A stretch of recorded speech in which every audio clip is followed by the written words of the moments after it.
So I forgot all about this. So I wanted to plant these bare root roses that I got from Lowe's in the ground tomorrow.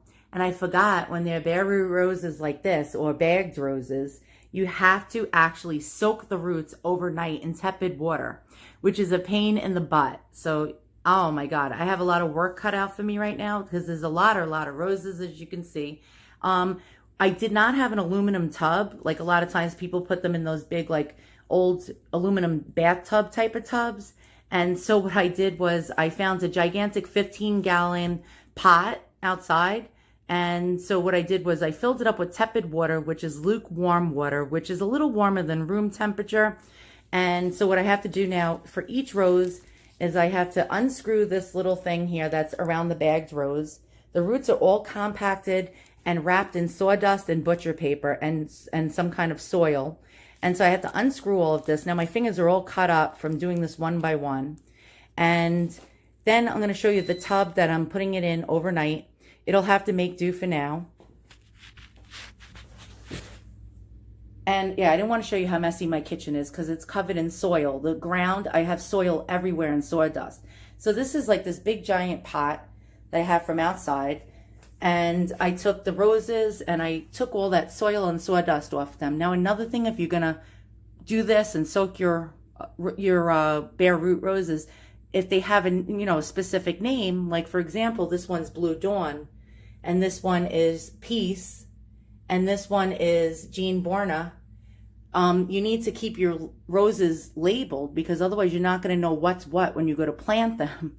And so I just had some paper labels, price labels that I use from my antique shop, and in pen, I hope it doesn't run all over the place, but in pen I had written it by hand what the roses are, and I'm trying not to get them too wet so the ink stays on and I can identify them tomorrow.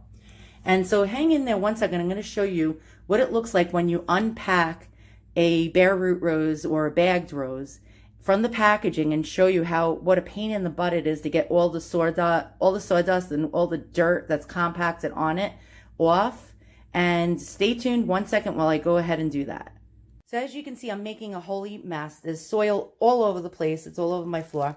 So I untwisted the metal tie, and now I have to get this butcher paper off and slide the plastic that's around and compacted around the root. And you can see this very, very compacted soil and sawdust. Stay tuned while I do it, and I'll show you what it looks like as I get this butcher paper off, and you can see how compacted these roots are. So this particular rose is called Love and Peace.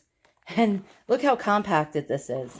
So now I have to try to gently get the soil off because we don't want to go too rough with this, because then if we just start pulling off the soil too hard, we're going to break off the roots.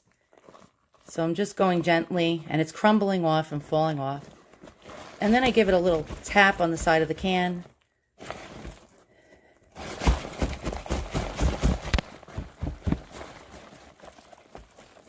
And as you can see, the roots are coming out now. This is starting to fall off. So I'm going gently. I don't want to get too barbaric with this.